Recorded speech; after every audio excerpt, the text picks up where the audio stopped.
Love is worth a bit of pain. She knew what she was doing was wrong. She had known the moment she saw him. But love didn't care about what side of a wall you were on, even if she was on the side of the palace gardens and he was stood in the ruined fields. The war had gone on for years, but it only took a moment for her to lose to his eyes. They stared at her through a hole in the wall. She knew he was from the other side. He had the eyes of the others, the enemies. They were so bright that she could see her reflection in them. They came together the night before the end of the war. He sneaked through the back entrance of the palace and found every door in his path unlocked. The corridors led up through the wooden intestines of the place, right up one of the spiny towers, into the princess's bedroom and into her heart. The announcement of defeat came at midday. Soldiers had invaded the palace at night, finding the doors unlocked, and surrounded the king and his wife in their beds. They were killed like pigs, and the princess was brought kicking and crying before the winners. Her lover was nowhere to be seen, and in his place stood a thin, tall man with a mustache like a rat's tail and a smile like a snake's tongue. A nobleman, one of the greatest of his kingdom.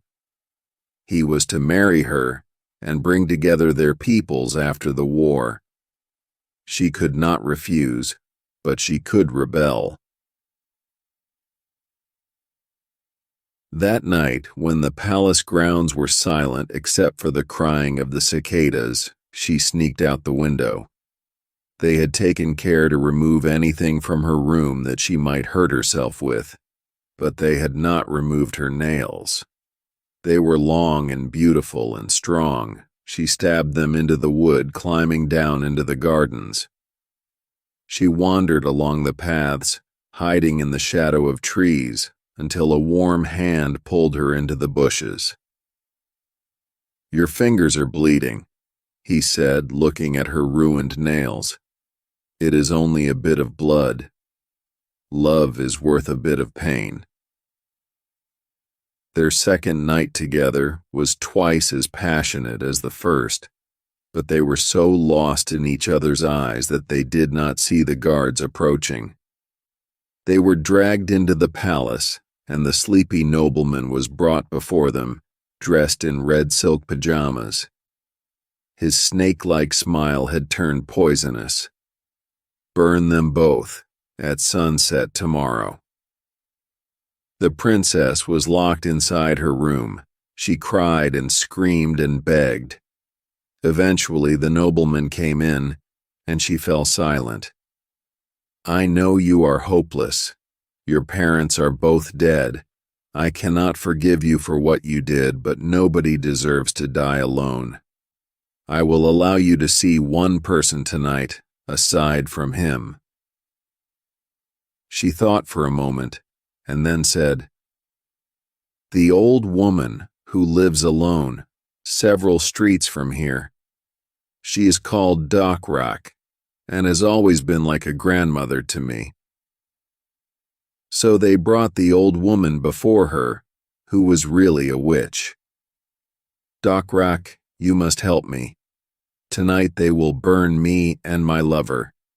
Please, use your magic so that we may live." thtre agreed, and in exchange for her help, took the princess's fingernails.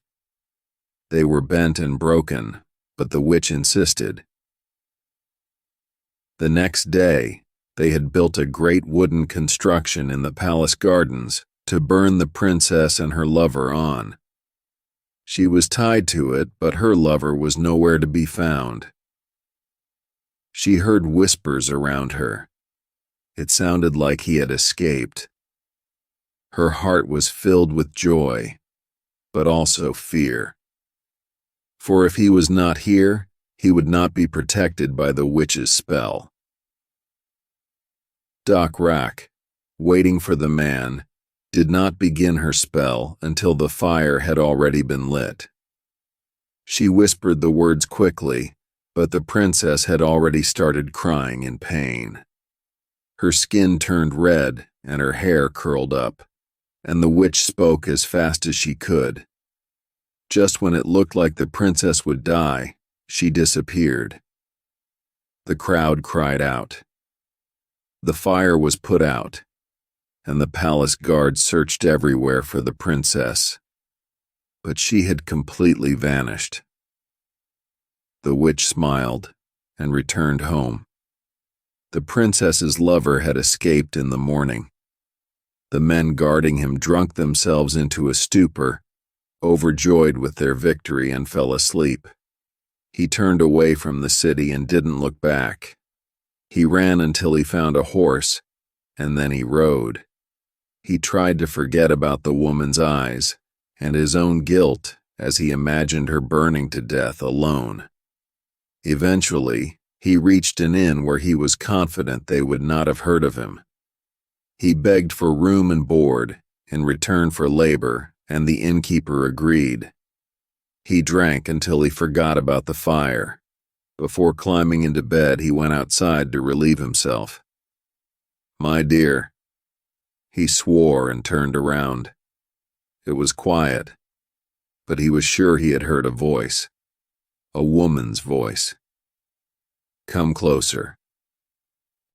Eventually, he made out a shape in the darkness, but there was something wrong with it.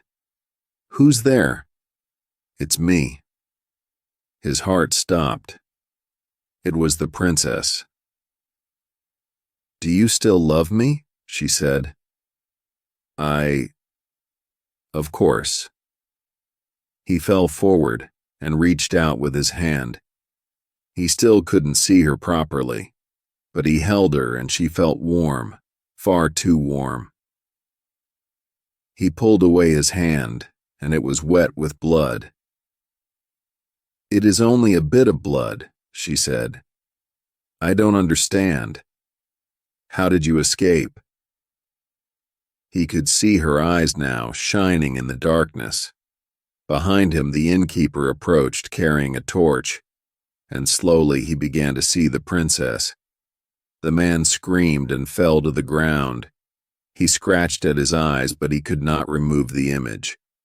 Before him, she floated in the air. Her black hair was still long and beautiful, and her face was like a china doll, but the rest of her body was gone. Trailing from her neck was her spine, and underneath it, a beating heart. Intestines hung below, waving in the night breeze. She smiled at him. "What's wrong, dear? It is only a bit of blood. Love is worth a bit of pain." The last thing he saw was those eyes, and the last thing he felt was the beating of her heart pressed against his chest. The end.